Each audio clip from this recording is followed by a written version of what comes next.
करके प्रभु गंगा के किनारे पहुंचे, गंगा मैया में स्नान किया,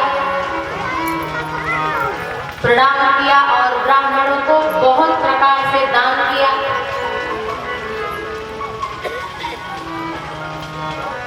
देखिए गंगा की बड़ी महिमा। कहते हैं कि अंतिम समय में गंगा जल और तुलसी दल डाला जाता है। जब अंतिम समय आता है तो लोग कहते हैं कि भाई गंगा जल ले आओ, बस अब समय नहीं है, गंगा जल तुलसी दल थोड़ा डाल दो। अंतिम समय कब हमारा आने वाला है हमें पता ही नहीं है। कहीं रास्ते में ही मर जाए, दुर्घटना में ही चले जाए, फिर कौन डालेगा तुलसी दल गंगा जल? इसका क्या कोई उपाय है? एक उपाय है इसका कि आप गंगा जल अपने घर में रखें और तुलसी दल प्रतिदिन सुबह उठते ही पूजा के पश्चात थोड़ा एक बूंद ही गंगा जल से और थोड़ा तुलसी दल इनका सेवन नित्य करें, क्योंकि अंतिम समय कहाँ होना है, कैसे होना है ये पता नहीं। इसलिए कोई हमारे मुंह में डाल ले उससे पहले ही हम इसका सेवन करते हैं। गंगा जल देखो गांवों की बात तो नहीं है, लेकिन शहरों में लिखा रहता है कृपया यहाँ गाड़ी ना खड़ी करें। गाड़ी खड़ा करना सख्त मना है। कृपया कुत्तों से सावधान। गेट वहां बाहर लिखा रहता है लोगों के, कुत्तों से सावधान। घर में कौन लोग है भाई, अब समझ लीजिए, भले कुत्ता ना हो लेकिन लिखे रहते हैं कुत्तों से सावधान। अपने को ही लिख डालते भाई हम ही लोग हैं। अच्छा लिखा रहता है यहाँ फूल तोड़ना सख्त मना है, गाड़ी खड़ा करना सख्त मना है, लेकिन आपने शायद कहीं पढ़ा होगा कि यहाँ मरना मना है। कहीं लिखा हो कि यहाँ तो मर नहीं सकते, कहीं लिखा पढ़ा नहीं? ये कौन रोक सकता है? इसलिए गंगा जल और तुलसी दल इसका नित्य सेवन करें अपने कल्याण के लिए, क्योंकि मरने की खबर नहीं कहाँ मरना पड़े। भगवान श्री राम ने विश्वामित्र जी से, जबकि उन्हीं के चरणों से गंगा जी निकली, लेकिन विश्वामित्र जी गुरुदेव से राम जी गंगा कैसे पृथ्वी पर आई ये सारी कथा सुनी। कभी अवसर मिलेगा तो आपको श्रीमद् भागवत की संपूर्ण कथा श्रवण कराएंगे, जिसमें इन कथाओं का विस्तार से चर्चा है। और उसके पश्चात फिर प्रभु श्री राम आगे बढ़े। जा कहाँ रहे हैं राम जी? विदेह नगर। विदेह अर्थात जो देह भाव से ऊपर उठ गया है उसकी नगरी में जा रहे हैं। राजा जनक जी विदेह है, देह भाव में रहते ही नहीं है। राजा जनक जी ऐसे हैं, उनके यहाँ बड़े संत थे और राजा जनक जी के गुरुदेव हैं याज्ञवल्क्य जी। तो याज्ञवल्क्य जी जब कथा सुनाते थे तो सबसे आगे जनक जी को बिठाते थे कि आप बैठिए। भाई श्रोता जिसका ध्यान केंद्रित होता ना, वक्ता भी उस पर रीझ जाता है कि देखो भाई यही हमारी कथा को, उसे भी ऊर्जा उससे मिलती रहती है। तो सबसे आगे बिठाते कि आप बैठिए। और बड़े बड़े संत विदेह राज किया जो देह भाव से ही ऊपर उठा है, तो क्या ऋषि मुनि संत समागम नित्य होता रहता था। बड़े संत आए थे, सबको बड़ा बुरा लगता था कि राजा है इसलिए इन्हें आगे बिठाया जाता है। याज्ञवल्क्य जी समझ गए कानाफूसी संतों में होने लगी।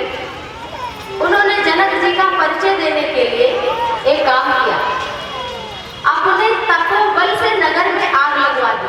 झूठी आग लगी नहीं थी, लेकिन याज्ञवल्क्य जी ने अपने तप के बल से आग लगा दी और नगर जलने लगा विदेहराज का। ऋषि मुनि भी कथा सुन रहे थे, याज्ञवल्क्य जी सुना रहे थे। संतों को जैसे पता चली ना कि आग लगी है, उनके पास केवल एक लंगोटी और एक कमंडल और कुछ नहीं था। दौड़े उठकर कथा से भागे रहे, भैया हमारा कमंडल जल जाएगा, हमारी लंगोटी जल जाएगी, करेंगे क्या हम? लेकिन सामने बैठे विदेहराज जिनका इतना बड़ा साम्राज्य, वो निश्चल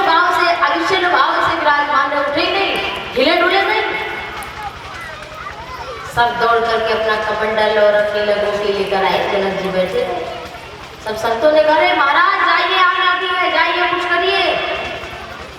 बोले सत्संग में तो कथा सुन रहा, कथा होने के बाद ही कुछ होगा, जो भगवान करेंगे।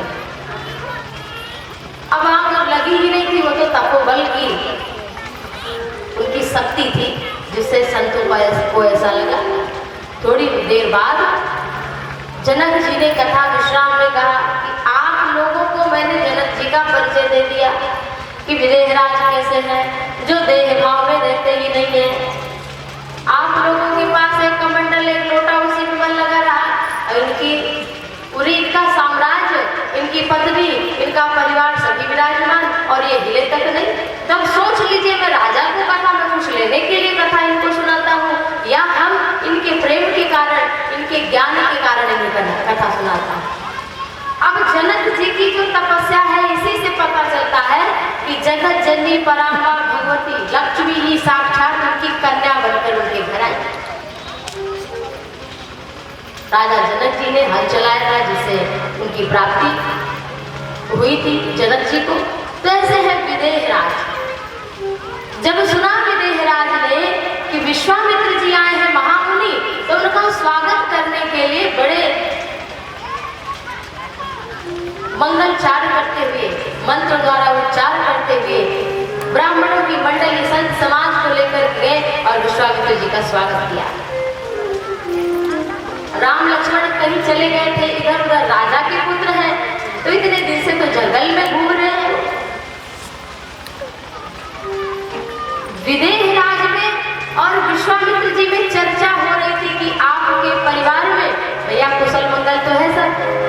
कुशल चर्चा हो ही नहीं थी कि उसी समय पर राम लक्ष्मण का पदार्पण हुआ। कथा बहुत ध्यान से सुनिएगा। जब राम लक्ष्मण आए तो विदेहराज अपने आसन से अपने मंत्रियों के सहित उठकर खड़े हुए। क्यों खड़े हुए? राम लक्ष्मण की आयु तो अभी बहुत छोटी है, वो तो किशोरावस्था में है, और विदेहराज वयोवृद्ध ज्ञानी। बताओ क्या शोभा देता है कि एक बुजुर्ग व्यक्ति एक छोटे से बालक के आने पर हाथ जोड़कर खड़ा हो जाए? वो ना चाहते भयं विदेह विदेह विषय की, इन्हीं विलोकत अति अनुरागा, बरबस ब्रह्म सुख ही मन त्यागा। बड़ी गुण कथा है। जो ज्ञान में मन था, विदेह में मन था, वो उसका त्याग हो गया और राम जी के रूप को देखकर उनका वैराग्य भूल गया और प्रेम अनुराग प्रकट हो गया, नेत्र सजल हो गए, रोम रोम पुलकित हो गए। तो ऐसे श्री राम जी को देख करके कुशल चर्चा पूछी, फिर कहा ये कौन है दोनों राजकुमार? विश्वामित्र जी ने कहा कि ऐ प्रिय सबहि जहां लगी प्राणी, ये कौन है? जगत के जितने प्राणी हैं सभी को प्रिय हैं। अच्छा, हम आपके नगर में आए, आप अगर हमको कहीं जानते हैं कि ये वहाँ फला जगह की उनकी पुत्री है, क्या है, कैसे, हम आपको, आप किसी शहर में जाए, अब पीछे से कोई कहे अरे भैया तो उनके पुत्र हैं ये, तब तो परिचय मिलता है कि चलो ठीक परिचय दे रहे हैं। और कोई कहीं जाए भैया ये कौन है? अरे ये वही है जो सबके प्रिय है, अभी कोई परिचय है। लेकिन विश्वामित्र जी यही परिचय दे रहे हैं कि ऐ प्रिय सबहि जहां लगी प्राणी, ये वही है जो सभी जीव जंतुओं को प्रिय है। अब वो अपना प्राण सांप होता है, वो भी मरना नहीं चाहता। अभी 2-4 लोगों को देखेगा तो वही दराज में ही घुस जाएगा। सांप बिच्छू भी मरना मतलब अपना प्राण। ऐ प्रिय सबहि जहां लगी प्राणी, ये तो प्राण के जीव के सुख राम, जीवों के जीव है, सुखों के सुख है, परब्रह्म परमात्मा है श्री राम। ऐसा परिचय दिया राम जी। फिर उसके बाद मुस्कुराने लगे। माया हास, राम जी की हंसी जो है वो माया है। माया में व्यक्ति साधारण परिचय ही देता है। अभी तक कौन सा परिचय दिया विश्वामित्र जी ने कि ये वही है जो सबके प्रिय, लेकिन अब क्या कर रहे हैं? रघुकुल मणि दशरथ के जाए और मंग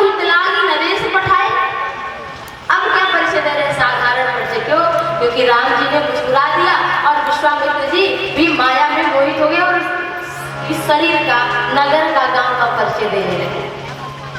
क्या किया इन्होंने? हमारा यज्ञ पूर्ण किया। अच्छा, आपका यज्ञ पूर्ण किया, हम भी एक यज्ञ कर रहे हैं। अपने मन में सोच रहे जनक जी, हमारी भी इच्छा है कि हमारा भी धनुष यज्ञ इन्हीं के द्वारा संपन्न हो। ऐसे मन में इच्छा और सुंदर सदन दिया। गोस्वामी तुलसीदास जी ने लिखा है,